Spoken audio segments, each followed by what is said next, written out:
Hey there, welcome to ATL and 29, a podcast that looks at the NBA from the starting point of Atlanta. My name is Kevin Chenard. I'm here with Tyler Jones.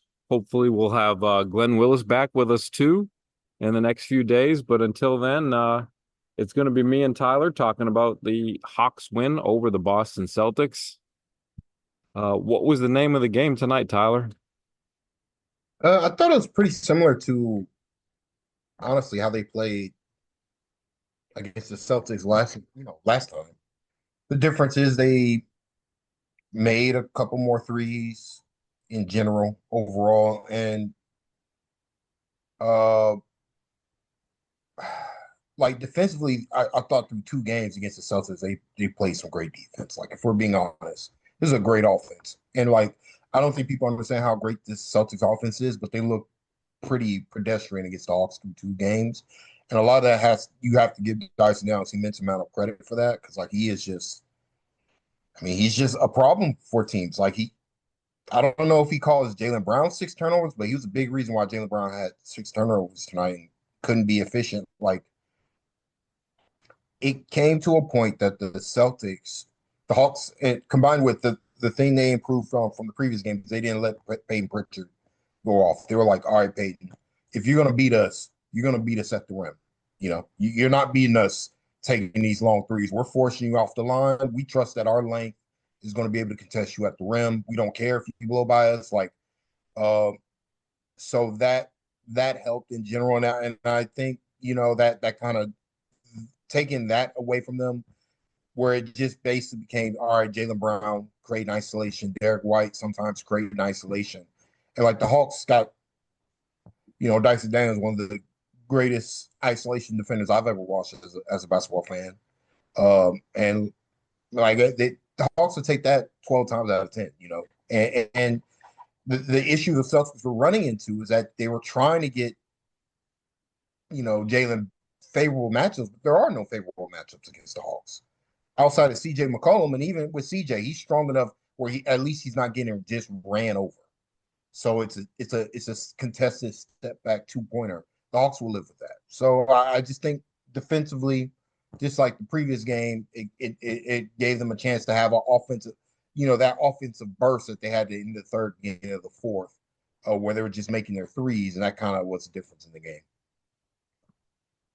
How did you think that they did in terms of defending actions with Garza?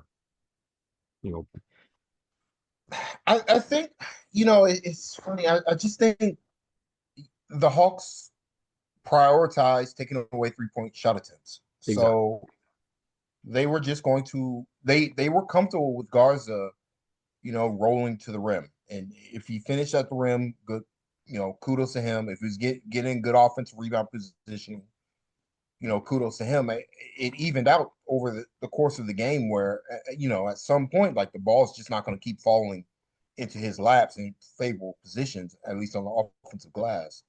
But overall, I think he just wasn't a priority. The Hawks were comfortable with him scoring.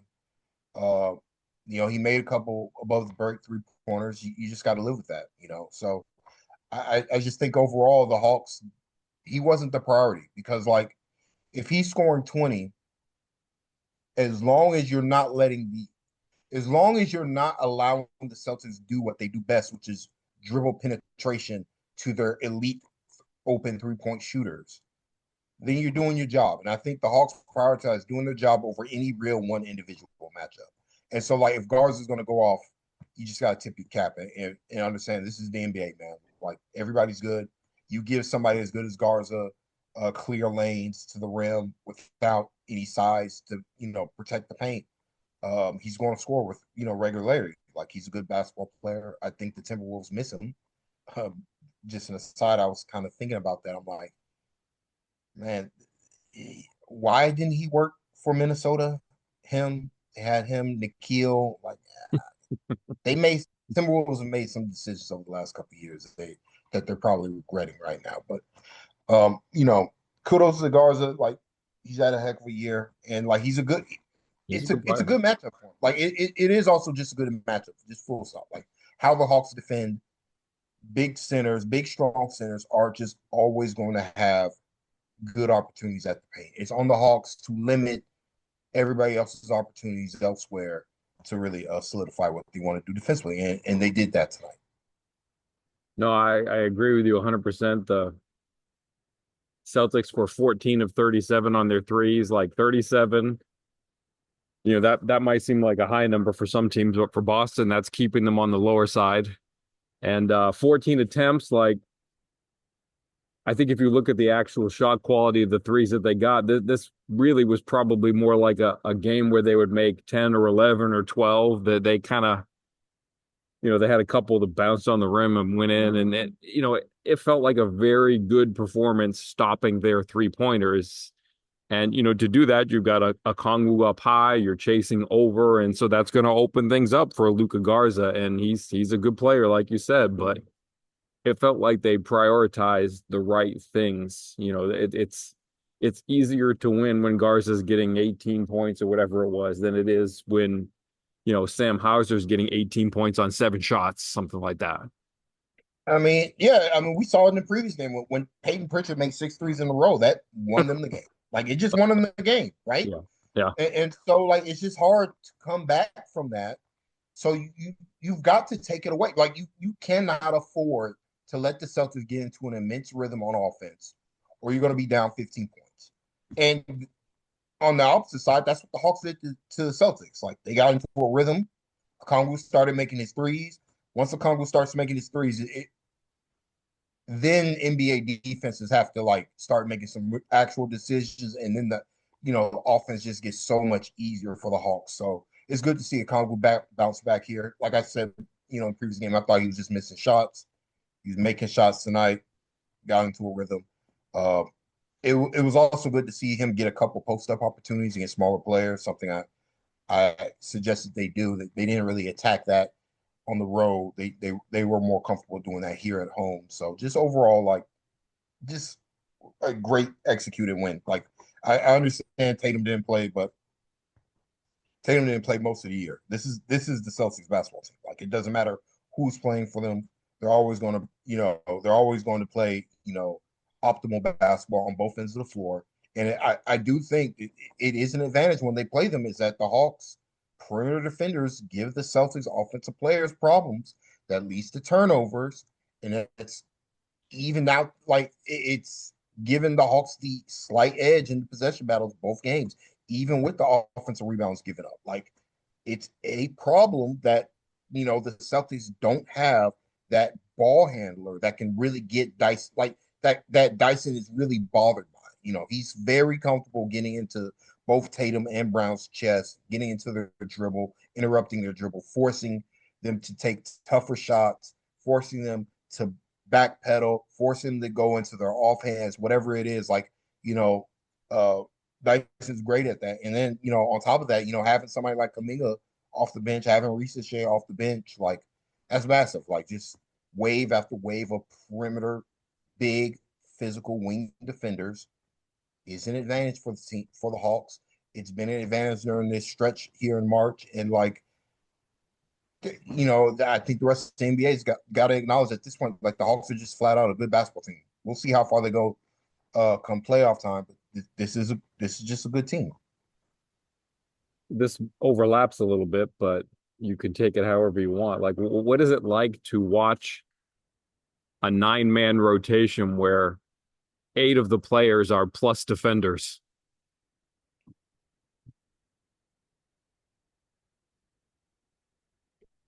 It's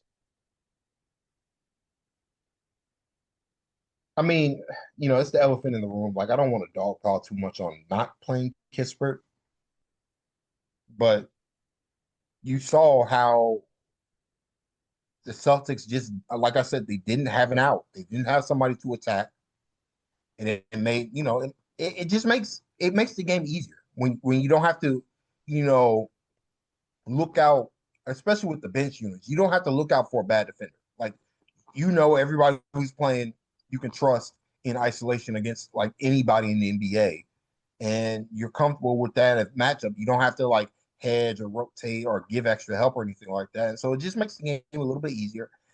Makes guys reads on defense a lot easier. And that allows them to play in transition more because they're getting stops with the bench unit instead of what was happening before, which was the bench unit was just getting worked uh, too often. So like I think that really helped. The internet is widely split between Jonathan Kuminga, future NBA MVP, and Jonathan Kuminga, disgrace to the legacy of James Naismith. Um, what's the appropriate middle ground? Tonight he played 23 minutes. That's the most that he has played since that first week, and then sort of I think he missed 3 games where they kind of re took another look at his knee and made a new plan for how they were going to use him. But like we got a big sample of Jonathan Kuminga tonight, and I was wondering what you thought of how he played. I mean, his process was a lot better on offense in general. And but I do think part of that is that he played in lineups that were good defensively. You know, instead of playing on lineups that are bad defensively, he played on lineups good defensively. He's going up against non-set, defenses, and he's able to do what he does best, which is attack in transition, and finish around the rim. So like I I think the matchup was a little bit. I think the lineups that he played with helped him a lot more here, helped him get into a better rhythm on offense. Defensively, he's been great the entire time he's been in Atlanta. Like I think I truly do believe he has been a big reason why rebounding has kind of flipped for them, him and Landell in particular. But like Yeah. just the size that the Hawks play with, like it was a problem. Like again, Jaylen Brown played 40 minutes tonight. He didn't get one iota of an opportunity to go up against a bad defender, like at all. Like it was just wave after wave of we're putting big physical dudes on you. You're gonna have to finish through length. You're gonna have to use your left hand, and like that. That's the difference in the game, and he was a big part of it. I think, yeah, we've been talking about it a couple times. It helped. It helped that he uh was running the offense a little bit more. And I think the Hawks were also looking for him more as a diver, uh, or like at that 0.5 where he's attacking off the catch more instead of holding the ball and surveying, like instead of like doing just straight post ups and stuff like that. Now he did have one great isolation attempt where he just absolutely just blew by. I think it was Jaylen Brown to the rim, and like you see the talent, like straight blow by Jaylen Brown, finish through contact at the rim for the end one. Like he's to me he's been good throughout his time in Atlanta. I know I don't I'm always confused because I'm not that online. I am online, but like I don't really know what the discourse is with Kaminga too often. Like I to me, I just see him as a good basketball player that the Hawks have needed for a while now, which is another big physical wing to allow for Jaylen to not have to play 42 minutes. Like I think that's if nothing else, like his ability to keep Jaylen off the bench for extended periods of times, I think is massive for them. And so, like I'm not sure what the discourse is now with him. Like to me, I just think he's been a massive help to the Hawks, and like he makes these bench lineups work a lot better, especially with again no longer just giving Kispert pity minutes, where it's like okay, Kispert's in the game, we got to run certain actions for Kispert because if he's not doing anything on offense, he's damn sure not doing anything on defense, and like that kind of takes him out of the flow here. Tonight it was just like all right, we're grabbing and going, we're running, we're flowing to one action into another. We're not worried about one guy getting the shots up or not because we don't have to justify playing that player. You know, I felt like with Kispert, it was like, all right, we got to run these actions to get Kispert, some open 3 pointers to hopefully get him in rhythm. And unfortunately, he wasn't making threes, but like that was the least of his problems. It really was like his decision making on offense and his lack of athleticism that had been consistently an issue, compounded with his lack of like just making shots. And it's unfortunate, but like this is winning time, and the Hawks can't. If the Hawks don't want to be in a playoff, they can't afford.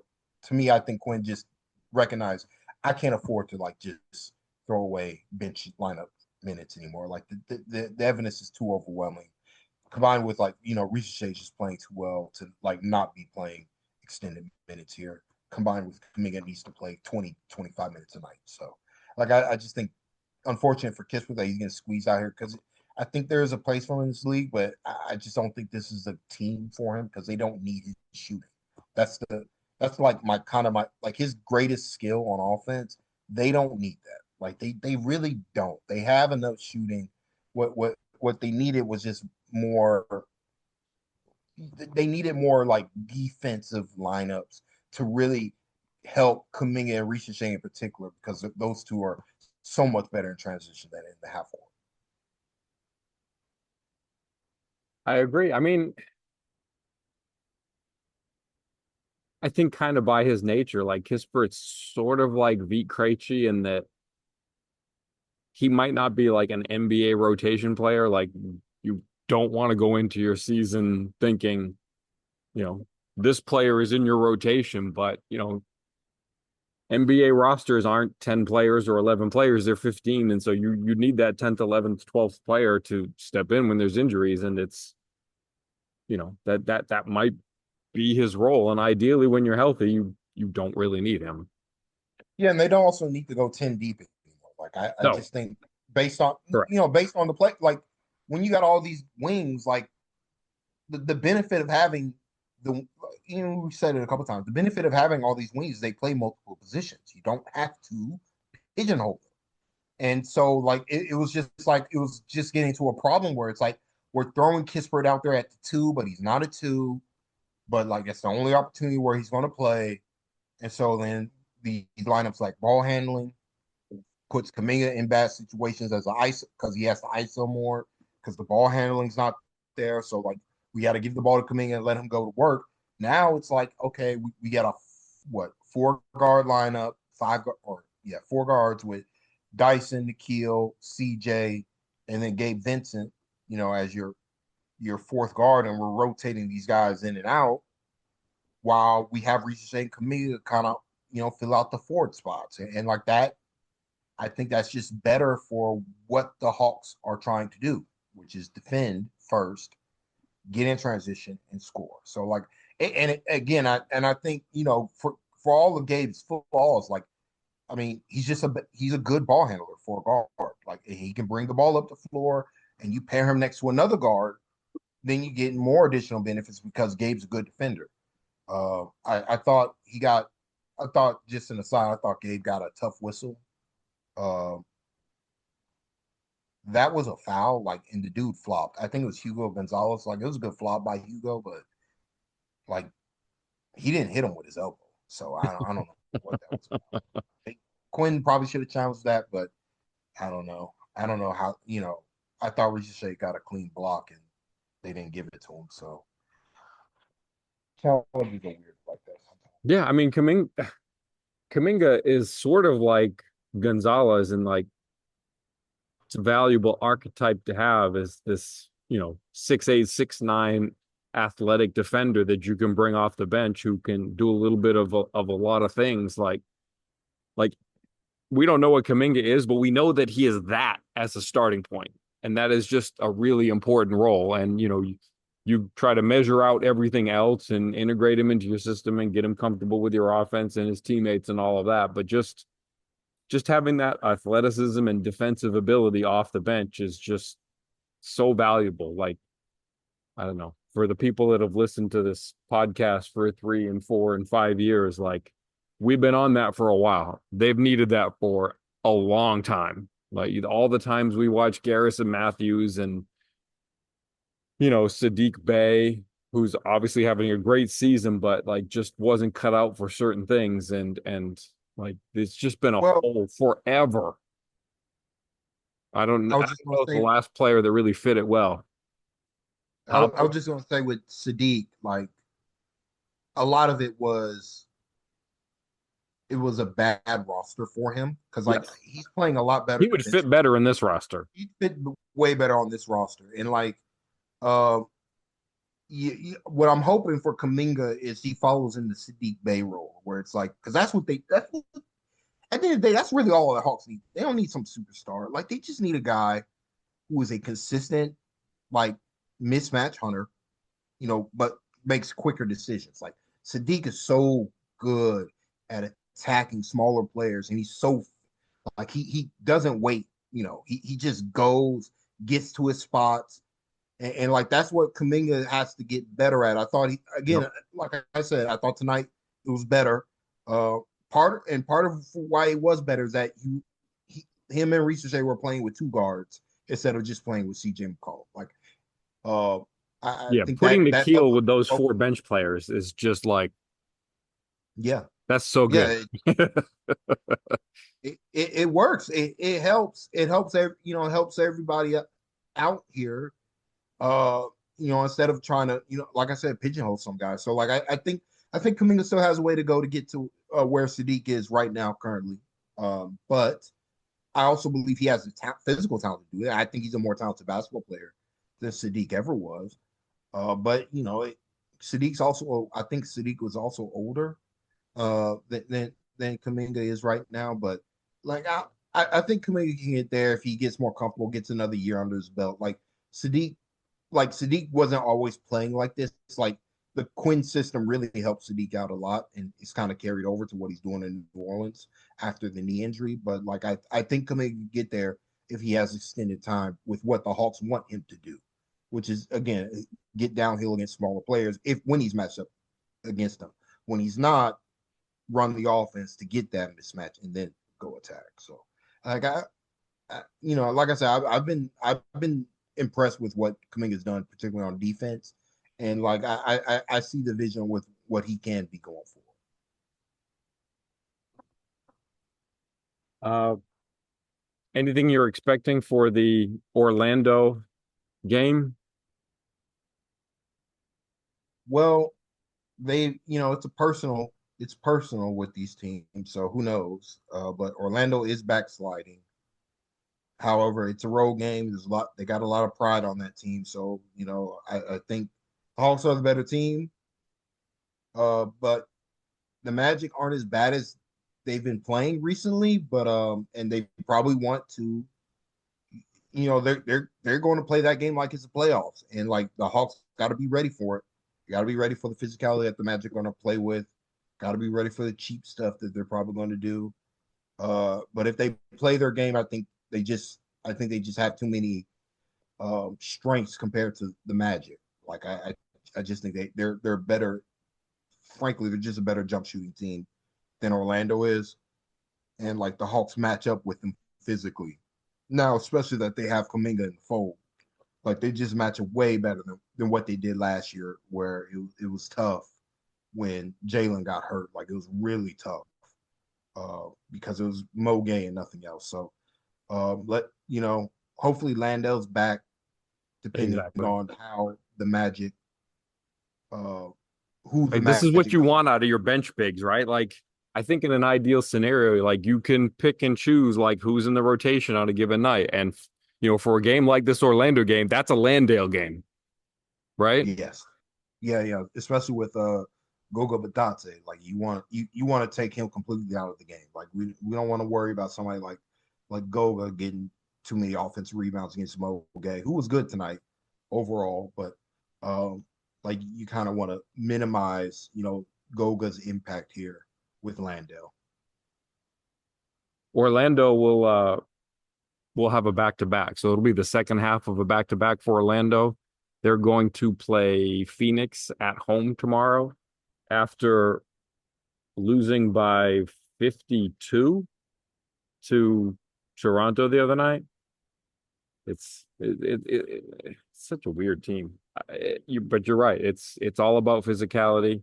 Definitely want this to be a Landale game, and the Hawks are better shooters. So if they do things right, it feels like a game that they should win. But we shall see.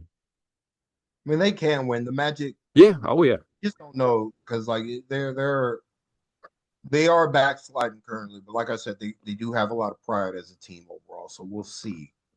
But I just think ultimately, uh, the Hawks have really it's like more shooting and also more two-way players, like more guys who do a lot of things well on both ends of the floor compared to the Magic, where it's like they Desmond Bain, for all his strengths as an offensive player, and he's good, but like he's not a bad defender, but he's kind of mediocre, compared to he's not a superstar on offense, and he's kind of a mediocre defender. So like he's a liability, particularly against this Hawks team. And then Bankera as well as a mediocre defender. Uh, and like that's just a problem for them. Like I think overall, like I think especially with Franz out, their two best players are those two guys, and like their faults is that if they don't have it offensively, and they can have stretches where they're just not making shots or things aren't going their way, they can't rely on their defense. Whereas the Hawks, like if Nikhil is struggling to shoot like he did in the first half of this game, really, the defense is always going to be there. Jalen has fits and spurts of bad defense, but right? he rates overall as a good defender. Like it's tough to describe what he does defensively, other than he's an elite defensive rebounder, and that helps immensely. Combined with he's an opportunistic, like he's a havoc creator. Like if he wants to, he can turn it up defensively. Whereas Bankero, like he's just not. He doesn't have the vertical pop defensively, and he's not that quick either. So as a help defender, it's kind of tough for him. And then Bain has the short arms. Like he's not that tall, and he's got short arms, and so that hurts. That hurts the Magic overall. So that's really been. I feel like those two guys' weaknesses more than anything else has been the difference in the series this season.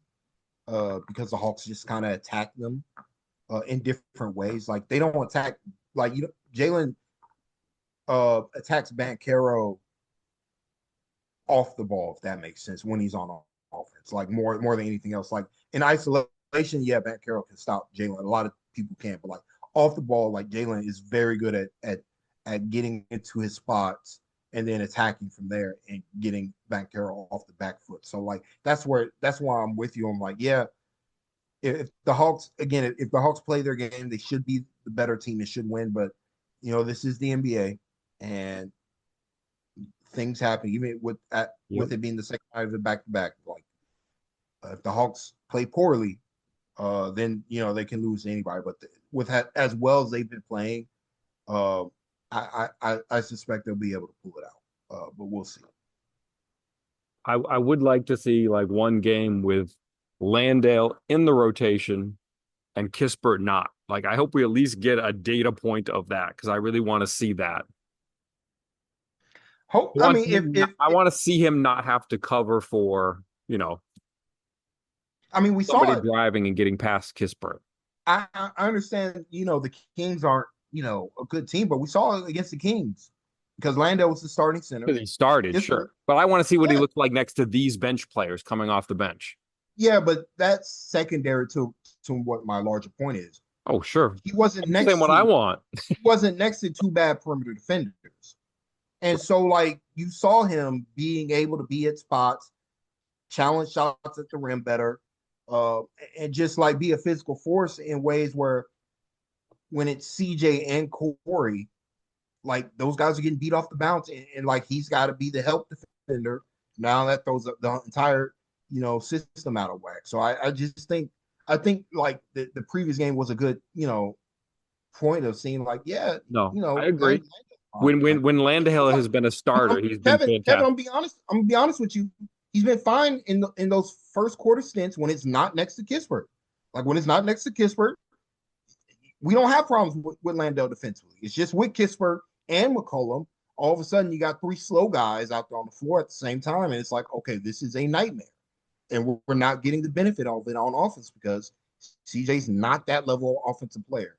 So I do think this was an acknowledgement of this tonight. Felt like this was a playoff rotation with Sands, no Landale, and I think certain teams there might be times where it's got to be Mo over Landale as well. So like hopefully Quinn can be more fluid with what he's doing with his backup bench minutes. But Landale was great, against the Kings, and they do miss they missed them against the Celtics previously when Cato was healthy. Like so, but with the Celtics being down, one of their two quote unquote centers, it was a better matchup for Mo overall. That is true. No, I agree with you, and you're right. We've seen it in the first quarter and in the third quarter, but I kind of want to see sort of the whole full game scenario played out. There's a cumulative effect. Like in this Boston game, like you play defense enough times in a row, and it adds up. It stacks up. Like when you play these 5 minutes good defense, and then you play the next 5 minutes good defense. Like they start to see that the holes aren't there, and so yeah, I just want to see the whole picture once with Landale without Kispert for the 48 minutes with him playing with the bench units, with him next to Kaminga and having to generate whatever offense it is, because that's not the greatest half court offense. Does he help them with their half court offense? Things like that too. Like I want to see it's going to be a little different for offensive purposes having Landale out there instead of Gay. Like what is it like with Landale screening? Does the spacing help with him instead of Mo? Like I don't know. There's just different things because as you pointed out earlier in the podcast, like that's a defense and transition offense kind of lineup, and I how does Landale fit with that? Does he help the one? Does he bring it down in any way with the other? Like I think he can be an enhancing player in both aspects, but you know, we got to see it still. Agreed. All right. Anything else you want to throw out there? Uh, Is Nikhil going to be player of the month? he better be. I mean, he better be. Yeah, he's earned it. Should be front runner for most improved to me. Like this is just man, it's credit to the front office, credit to everybody for prioritizing Nikhil Alexander Walker because it's one of the best free agent signing in Hawks history, like period. With how he's played, the fact that he's potentially going to have a better shooting season than Bogdanovich, combined with playing like borderline all defense, all for first or second team caliber defense. He might not make the team because he's stacked this year, but like he's been incredible, as a two-way force. And it's like his improve like and the thing that I want to know is like he's gotten so much better offensively. Like he's gotten so much better at picking his spots, so much better at hunting what he does best, which is shooting off the catch, shooting off movement. But and like just really like in the Hawks emphasizing that as an offense has really elevated his game in a way that like again, if I'm a Timberwolves fan, I'm pissed. Like it's tough because he could have been doing this for them. And like, you know, that's the difference between winning a title and not, like losing basketball players like this for nothing. So it's a Hawks game though. I'm appreciative of it. And it's another feather in Quinn's cap that he found, somebody who wasn't heralded for his offense and figured out what, like similar to Dyson, what he did with Dyson last year. He figured out the things he did best and like pushed the offense into uh, that direction to where it really amplifies what he can do on the offensive end. And so like he's having a great year, and hopefully he can cap it off with a player of the month and then the most improved once the end of the regular season comes around. All right. Well, thank you very much for jumping on, and good night, Bob. Good night, Bob.